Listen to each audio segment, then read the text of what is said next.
ಎಲ್ಲರಿಗೂ ನಮಸ್ಕಾರ ಸ್ನೇಹಿತರೆ. ಈ ವರ್ಷ 2026 ಮಾರ್ಚ್ 3ರಂದು ಶಕ್ತಿಶಾಲಿ ಹೋಳಿ ಹುಣ್ಣಿಮೆ ಬಂದಿದೆ. ಜೊತೆಗೆ ಚಂದ್ರಗ್ರಹಣ ಕೂಡ ಬಂದಿದೆ.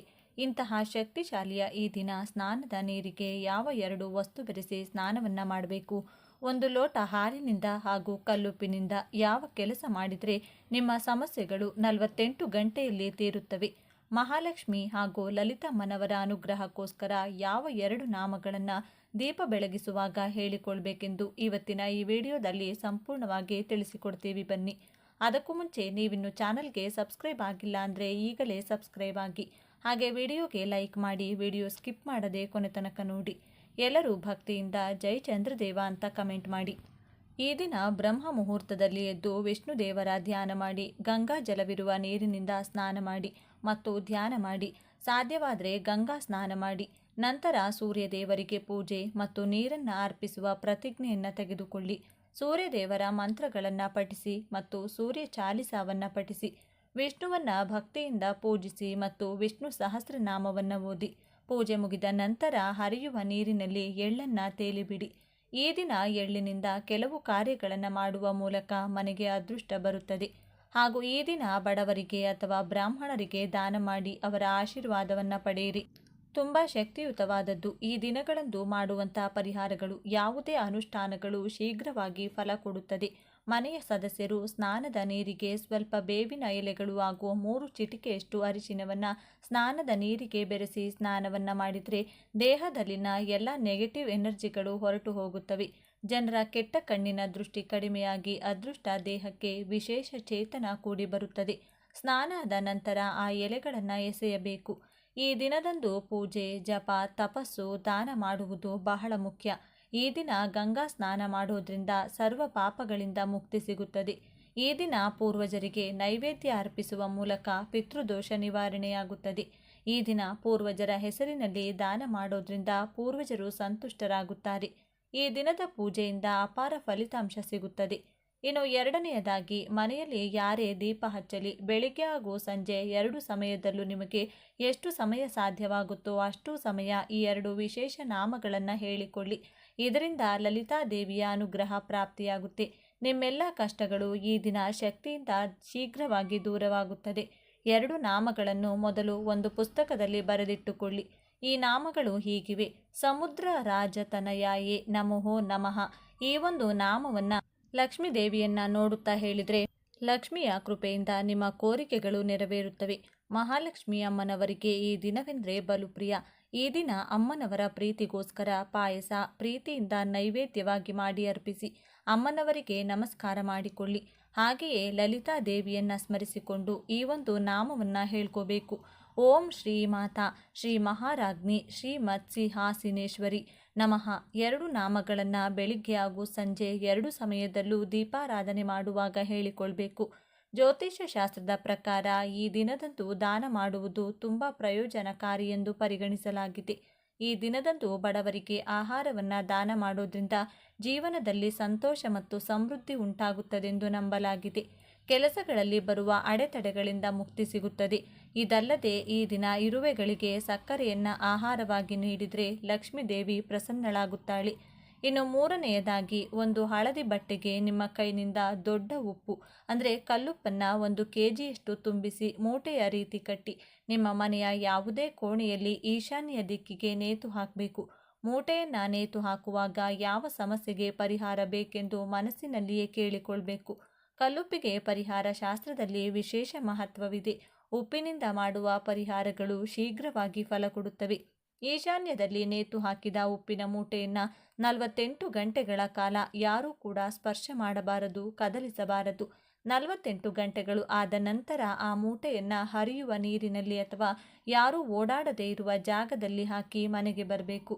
ನೀವು ಹಣಕಾಸಿನ ಅಡೆತಡೆ ಬಗ್ಗೆ ಕೇಳಿಕೊಂಡ್ರೆ ಹಣದ ಎಲ್ಲ ಸಮಸ್ಯೆಗಳು ದೂರವಾಗುತ್ತೆ.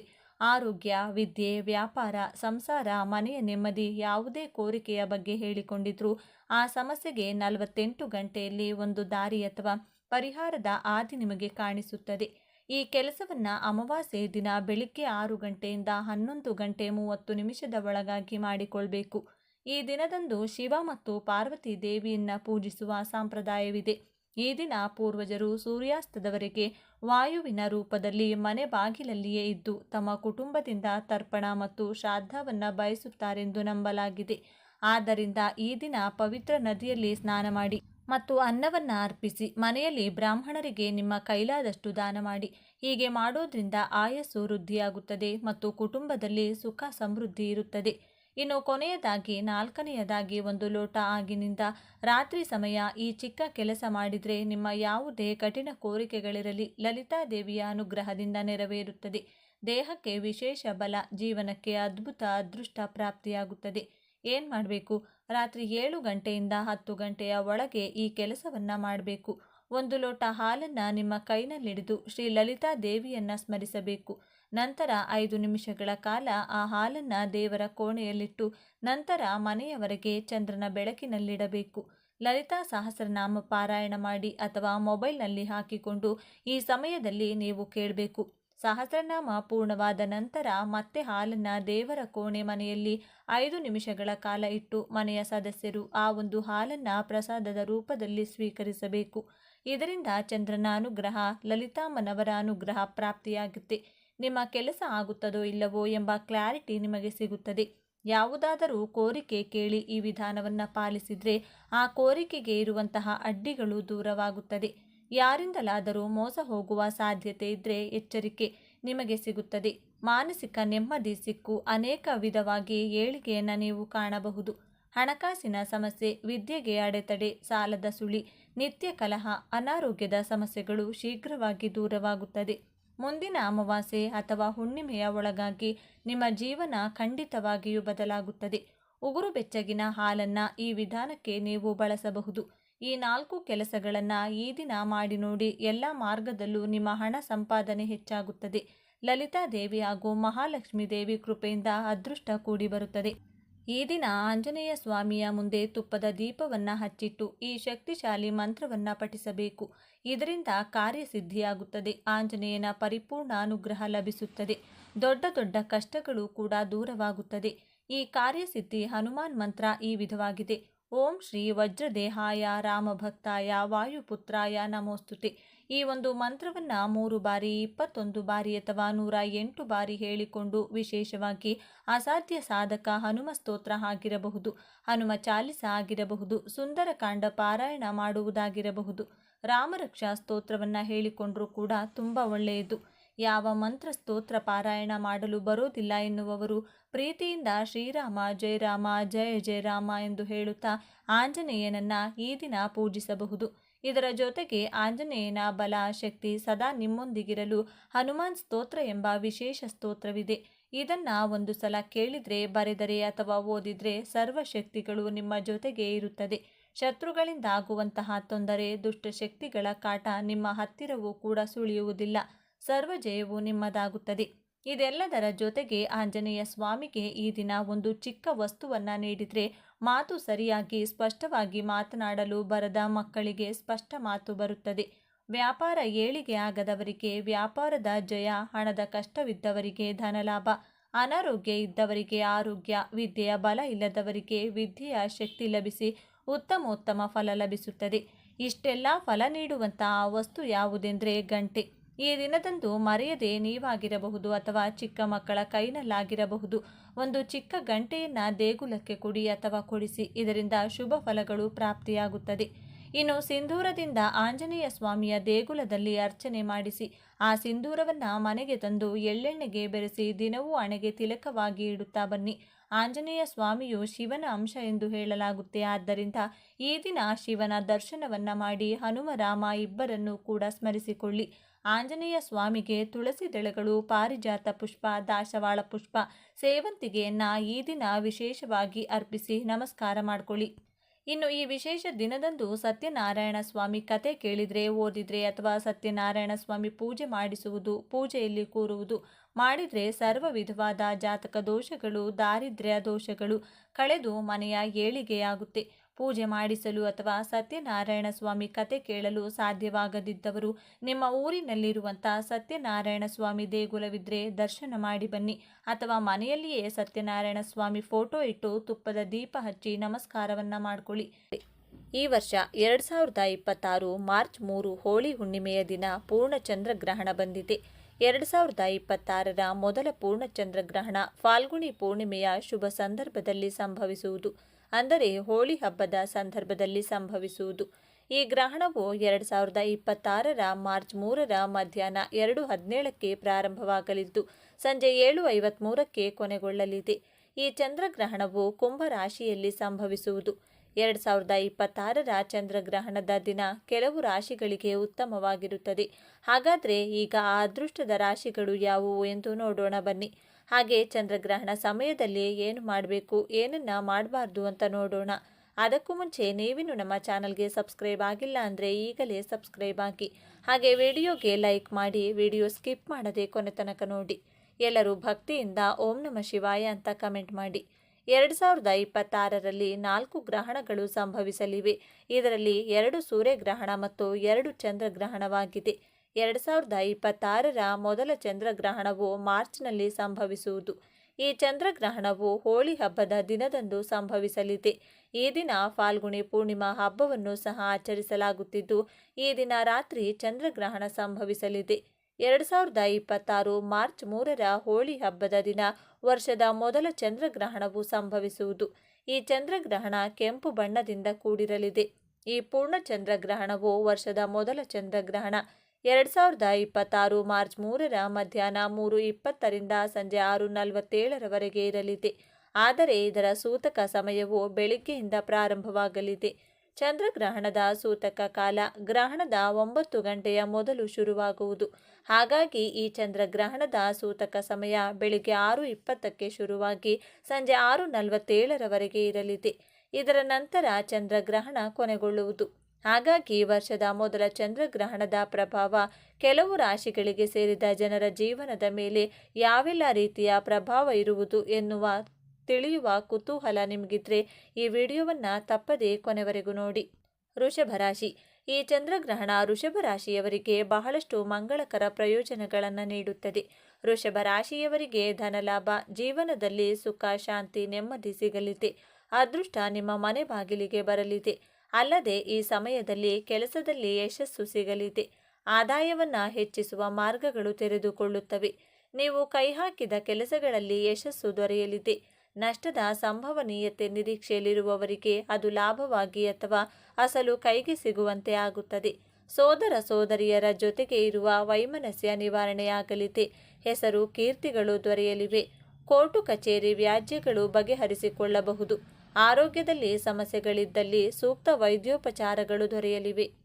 ಮಿಥುನ ರಾಶಿ. ಈ ಚಂದ್ರಗ್ರಹಣ ಮಿಥುನ ರಾಶಿಯವರಿಗೆ ಬಹಳ ದಿನಗಳಿಂದ ಲಭ್ಯವಾಗದ ಹಣವನ್ನು ಪಡೆಯಲು ಸಹಾಯ ಮಾಡುತ್ತದೆ. ವೃತ್ತಿಪರವಾಗಿ ಅನೇಕ ಪ್ರಯೋಜನಗಳನ್ನು ಪಡೆಯಬಹುದು. ಕಚೇರಿಯಲ್ಲಿ ತಮ್ಮ ಅತ್ಯುತ್ತಮ ಕಾರ್ಯಕ್ಷಮತೆಗಾಗಿ ಉದ್ಯೋಗಿಗಳು ಮೆಚ್ಚುಗೆಯನ್ನು ಪಡೆಯುತ್ತಾರೆ. ದೀರ್ಘಾವಧಿಯ ಯೋಜನೆಗಳು ನೆರವೇರಲಿವೆ. ಸಮಾಜದಲ್ಲಿ ಮೌಲ್ಯ ಮತ್ತು ಗೌರವ ಹೆಚ್ಚಾಗುತ್ತದೆ. ಉದ್ಯೋಗ, ಹಣಕಾಸಿನ ವಿಚಾರಕ್ಕೆ ಸಂಬಂಧಿಸಿದಂತೆ ಚಿಂತೆಗಳು ಕಾಡುತ್ತಿದ್ದಲ್ಲಿ ಅದು ದೂರವಾಗಲಿದೆ. ಸಾಂಸಾರಿಕವಾಗಿ ಸಮಸ್ಯೆಗಳನ್ನು ಎದುರಿಸುತ್ತಿರುವವರಿಗೆ ಸಹ ನಿರುಮ್ಮಳವಾಗುವಂತಹ ಬೆಳವಣಿಗೆ ದೊರೆಯಲಿದೆ. ಬಡ್ತಿ ಅಥವಾ ವೇತನ ಹೆಚ್ಚಳದ ನಿರೀಕ್ಷೆಯಲ್ಲಿರುವವರಿಗೆ ಶುಭ ಸುದ್ದಿ ಕೇಳಿ ಬರಲಿದೆ. ಅಣ್ಣ ತಮ್ಮಂದಿರು, ಅಕ್ಕ ತಂಗಿಯರ ಜೊತೆಗೆ ಭಿನ್ನಾಭಿಪ್ರಾಯ, ಮನಸ್ತಾಪಗಳಿದ್ದರೂ ಅದನ್ನು ಬಗೆಹರಿಸಿಕೊಳ್ಳುವ ಅವಕಾಶವಿದೆ. ವೃಶ್ಚಿಕ ರಾಶಿ. ಈ ಚಂದ್ರಗ್ರಹಣ ವೃಶ್ಚಿಕ ರಾಶಿಯವರಿಗೆ ಲಾಭವನ್ನು ತರಲಿದೆ. ಮುಖ್ಯವಾಗಿ ಉತ್ತಮ ಆರ್ಥಿಕ ಜೀವನ ಉತ್ತಮವಾಗಿರಲಿದೆ. ಐಷಾರಾಮಿ ಸೌಕರ್ಯಗಳು ಹೆಚ್ಚಾಗುತ್ತವೆ. ವ್ಯಾಪಾರಸ್ಥರು ಅಧಿಕ ಲಾಭವನ್ನು ಪಡೆಯುತ್ತಾರೆ. ಕೆಲಸದ ಸ್ಥಳದಲ್ಲಿ ನಿಮ್ಮನ್ನು ಗುರುತಿಸಲಾಗುತ್ತದೆ. ನಿಮ್ಮ ಆಪ್ತರು ನಿಮ್ಮನ್ನು ಮೆಚ್ಚುತ್ತಾರೆ. ನಿಮ್ಮ ಸಾಧನೆ ಸಮಾಜದಲ್ಲಿ ಖ್ಯಾತಿ ತಂದುಕೊಡಲಿದೆ. ಸಂತಾನ ವಿಚಾರಕ್ಕೆ ಚಿಂತೆಗೆ ಒಳಗಾಗಿದ್ರೆ, ವ್ಯಾಪಾರ ವ್ಯವಹಾರಗಳಲ್ಲಿ ಹಣ ಹಾದು ಹಾಕಿ ಸಿಕ್ಕಿ ಹಾಕಿಕೊಂಡಿದೆ ಎಂದಾದಲ್ಲಿ, ಪಿತ್ರಾರ್ಜಿತ ಆಸ್ತಿ ವಿಚಾರಕ್ಕೆ ಗಂಭೀರ ವ್ಯಾಜ್ಯಗಳಿದ್ದಲ್ಲಿ ಇವೆಲ್ಲ ಉಲ್ಬಣವಾಗುವ ಅವಕಾಶಗಳಿವೆ. ಇಂಥದ್ದೇನೂ ಆಗಿಲ್ಲ ಎಂದಾದರೆ ಅದು ಕಾಣಿಸಿಕೊಳ್ಳಬಹುದು. ಇನ್ನು ಈ ಬಾರಿ ಮಿಶ್ರ ಫಲ ಇರುವುದರಿಂದ ಈ ಮೇಲ್ಕಂಡ ವಿಚಾರಗಳಲ್ಲಿಯೇ ಸಕಾರಾತ್ಮಕ ಬೆಳವಣಿಗೆಗಳನ್ನು ಸಹ ನಿರೀಕ್ಷೆ ಮಾಡಬಹುದು. ಧನುರಾಶಿ. ಧನುರಾಶಿಯವರಿಗೆ ಚಂದ್ರಗ್ರಹಣದಿಂದ ದೀರ್ಘಾವಧಿಯ ಆಸೆಗಳು ಈಡೇರುತ್ತವೆ. ಅದೃಷ್ಟ ಧನುರಾಶಿಯವರೊಂದಿಗೆ ಇರುವುದರಿಂದ ಆರ್ಥಿಕ ಜೀವನ ಸುಗಮವಾಗಿರುತ್ತದೆ. ನಿಮಗೆ ಆಧ್ಯಾತ್ಮದಲ್ಲಿ ಆಸಕ್ತಿ ಹೆಚ್ಚಲಿದೆ. ಉದ್ಯೋಗಿಗಳಿಗೆ ಕಚೇರಿಯಲ್ಲಿ ಅಧಿಕ ಲಾಭ ಸಿಗಲಿದೆ.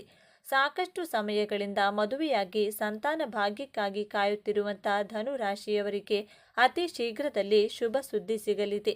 ಆರ್ಥಿಕತೆಯ ವಿಚಾರದಲ್ಲಿ ಕೂಡ ಧನು ರಾಶಿಯವರಿಗೆ ಸಾಕಷ್ಟು ಲಾಭಾಂಶಗಳು ಸಿಗಲಿದೆ. ಧನು ರಾಶಿಯವರು ಮಾಡುವಂತಹ ಪ್ರತಿಯೊಂದು ಕೆಲಸಗಳಲ್ಲಿಯೂ ಕೂಡ ಭಾಗ್ಯದ ಜೊತೆಗಾರಿಕೆ ಸಿಗುವುದರ ಮೂಲಕ ಪ್ರತಿಯೊಂದು ವಿಚಾರದಲ್ಲಿಯೂ ಕೂಡ ಗೆಲುವನ್ನು ಸಾಧಿಸಲಿದ್ದಾರೆ. ಕುಂಭರಾಶಿ. ಚಂದ್ರಗ್ರಹಣ ಕುಂಭರಾಶಿಯವರಿಗೆ ಆರ್ಥಿಕ ಲಾಭವನ್ನು ತರುತ್ತದೆ. ಈ ಸಮಯದಲ್ಲಿ ಆತ್ಮವಿಶ್ವಾಸ ಮತ್ತು ಧೈರ್ಯ ಹೆಚ್ಚಾಗಲಿದೆ. ಉದ್ಯಮಿಗಳು ತಮ್ಮ ವ್ಯವಹಾರದಲ್ಲಿ ಸಾಕಷ್ಟು ಲಾಭವನ್ನು ಪಡೆಯುತ್ತಾರೆ. ಕೆಲಸದಲ್ಲಿ ನಿಮ್ಮ ಯೋಜನೆಗಳು ಉತ್ತಮ ಫಲಿತಾಂಶಗಳನ್ನು ನೀಡುತ್ತವೆ. ತಮ್ಮ ಉದ್ಯೋಗ ಕ್ಷೇತ್ರದಲ್ಲಿ ಮೇಲಿನ ಹಂತವನ್ನು ಪಡೆದುಕೊಳ್ಳುತ್ತಾರೆ ಹಾಗೂ ತಾವು ಮಾಡಿರುವಂತಹ ಕೆಲಸಕ್ಕೆ ಸರಿಯಾದ ಬಹುಮಾನವನ್ನು ಪಡೆದುಕೊಳ್ಳುತ್ತಾರೆ. ಯಶಸ್ಸಿನ ಕಡೆಗೆ ಹೋಗಬೇಕು ಎನ್ನುವಂಥ ನಿಮ್ಮ ಪರಿಶ್ರಮದ ದಾರಿ ಉತ್ತಮವಾದ ಪ್ರತಿಫಲವನ್ನು ನೀಡುವುದರಲ್ಲಿ ಯಾವುದೇ ಅನುಮಾನವಿಲ್ಲ. ಈ ದಾರಿ ಕಷ್ಟಕರವಾಗಿರುವುದಿಲ್ಲ. ಅದೃಷ್ಟ ನಿಮ್ಮ ಜೊತೆ ನೀಡುತ್ತದೆ. ಈ ಸಮಯದಲ್ಲಿ ಯಾವುದೇ ವಸ್ತುವಿನಲ್ಲಿ ಅಥವಾ ವಿಚಾರದಲ್ಲಿಯೂ ಕೂಡ ಹಣವನ್ನು ಖರ್ಚು ಮಾಡುವಾಗ ಬುದ್ಧಿವಂತಿಕೆಯಿಂದ ಹಣವನ್ನು ಖರ್ಚು ಮಾಡಿ. ಈ ಸಮಯದಲ್ಲಿ ನಿಮ್ಮ ಆರ್ಥಿಕ ಪರಿಸ್ಥಿತಿಯನ್ನು ಸುಧಾರಿಸಿಕೊಳ್ಳುವಂಥ ಅವಕಾಶವನ್ನು ಕೂಡ ನೀವು ಪಡೆದುಕೊಳ್ಳುತ್ತೀರಿ. ಉತ್ತಮ ಸಲಹೆಗಾರರು ಅಥವಾ ಮಾರ್ಗದರ್ಶಕರ ಬಳಿ ವಿಚಾರಿಸಿದ ನಂತರವಷ್ಟೇ ಆರ್ಥಿಕ ವಿಚಾರದಲ್ಲಿ ಯಾವುದೇ ನಿರ್ಧಾರವನ್ನು ನೀವು ತೆಗೆದುಕೊಳ್ಳಬಹುದಾಗಿದೆ. ಈ ಸಂದರ್ಭದಲ್ಲಿ ಪ್ರಮುಖವಾಗಿ ನೀವು ತೋರಬೇಕಾಗಿರುವ ಗುಣ ಅಂದರೆ ತಾಳ್ಮೆ. ತಾಳ್ಮೆಯಿಂದಲೇ ಪ್ರತಿಯೊಂದು ನಿರ್ಧಾರಗಳನ್ನು ತೆಗೆದುಕೊಳ್ಳಿ. ಮೀನರಾಶಿ. ಚಂದ್ರಗ್ರಹಣ ಮೀನರಾಶಿಯವರಿಗೆ ವ್ಯಾಪಾರದಲ್ಲಿ ಪ್ರಗತಿಯನ್ನು ತರುತ್ತದೆ. ಅಂದುಕೊಂಡ ಕೆಲಸಗಳು ಸಿಗಲಿದ್ದು ಧನಲಾಭ ಹೆಚ್ಚಾಗಲಿದೆ. ಮನೆಯಲ್ಲಿ ಎಲ್ಲ ಸೌಕರ್ಯಗಳು ಹೆಚ್ಚಾಗುತ್ತವೆ. ನೀವು ರಿಯಲ್ ಎಸ್ಟೇಟ್ ಉದ್ಯಮದಲ್ಲಿದ್ದರೆ ನಿಮಗೆ ಸಾಕಷ್ಟು ಲಾಭ ಸಿಗುತ್ತದೆ. ವಿದೇಶಕ್ಕೆ ಹೋಗುವ ನಿಮ್ಮ ಕನಸು ನನಸಾಗಲಿದೆ. ಸೂರ್ಯನ ಆಶೀರ್ವಾದದಿಂದಾಗಿ ಆರ್ಥಿಕವಾಗಿ ಸರ್ವ ರೀತಿಯ ಲಾಭಗಳು ಕೂಡ ದಕ್ಕಲಿದೆ. ವ್ಯಾಪಾರವನ್ನು ಪ್ರಾರಂಭ ಮಾಡುವುದಕ್ಕೆ ಹಾಗೂ ಇರುವಂತಹ ವ್ಯಾಪಾರವನ್ನು ಇನ್ನಷ್ಟು ದೊಡ್ಡ ಮಟ್ಟದಲ್ಲಿ ವಿಸ್ತರಣೆ ಮಾಡುವುದಕ್ಕೂ ಕೂಡ ಅವಕಾಶವಿದೆ. ವ್ಯಕ್ತಿತ್ವದಲ್ಲಿಯೂ ಕೂಡ ಸಾಕಷ್ಟು ಸಕಾರಾತ್ಮಕ ಬದಲಾವಣೆಗಳು ಮೂಡಿಬರುವುದರಿಂದಾಗಿ ಜನರಿಗೆ ನೀವು ಇನ್ನಷ್ಟು ಹತ್ತಿರವಾಗಲಿದ್ದೀರಿ. ದಾಂಪತ್ಯ ಜೀವನದಲ್ಲಿ ದಂಪತಿಗಳ ನಡುವೆ ಕೆಲವೊಂದು ಅಶಾಂತಿ ಮೂಡಿಸುವಂತಹ ಘಟನೆಗಳು ನಡೆಯಬಹುದು. ಆದರೆ ಈ ಸಂದರ್ಭದಲ್ಲಿ ಒಬ್ಬರಿಗೊಬ್ಬರು ಪರಸ್ಪರ ಕಷ್ಟಕ್ಕೆ ನೆರವಾಗುವ ರೀತಿಯಲ್ಲಿ ಹೊಂದಿಕೊಂಡು ಹೋಗಬೇಕಾಗಿರುತ್ತದೆ. ವ್ಯಾಪಾರದಲ್ಲಿ ವಿಶೇಷವಾಗಿ ಪಾರ್ಟ್ನರ್ಶಿಪ್ ವ್ಯವಹಾರವನ್ನು ಮಾಡಿದರೆ ಖಂಡಿತವಾಗಿಯೂ ನೀವು ಕೈತುಂಬ ಹಣವನ್ನು ಸಂಪಾದನೆ ಮಾಡುವುದರಲ್ಲಿ ಯಾವುದೇ ಅನುಮಾನವಿಲ್ಲ. ಪರಿಹಾರ. ಇದು ದ್ವಾದಶ ರಾಶಿಯವರು ಅನುಸರಿಸಿದರೆ ಉತ್ತಮ. ಗ್ರಹಣ ಸಂಭವಿಸುವ ದಿನ ಮನೆಯ ಹತ್ತಿರ ಇರುವ ಶಿವ ದೇವಾಲಯಕ್ಕೆ ತೆರಳಿ ಹಾಲಿನಿಂದ ರುದ್ರಾಭಿಷೇಕ ಮಾಡಿಸುವುದು ಉತ್ತಮ. ಇನ್ನು ಇದರ ಜೊತೆಗೆ ಚಂದ್ರಬಿಂಬ, ಬಿಳಿಯ ವಸ್ತ್ರ, ಅಕ್ಕಿ ಅಥವಾ ಭತ್ತ ಹಾಗೂ ಉದ್ದಿನ ಬೇಳೆಯನ್ನು ದಾನವಾಗಿ ನೀಡಬೇಕು. ಇದನ್ನು ವೀಳ್ಯದೆಲೆ, ಅಡಿಕೆ, ಬಾಳೆಹಣ್ಣು, ತೆಂಗಿನಕಾಯಿ ಸಹಿತವಾಗಿ ನೀಡಬೇಕು. ಇನ್ನು ಶಿವಾಷ್ಟೋತ್ತರ, ಚಂದ್ರಾಷ್ಟೋತ್ತರ ಪಠಣವನ್ನು ಮಾಡಿ.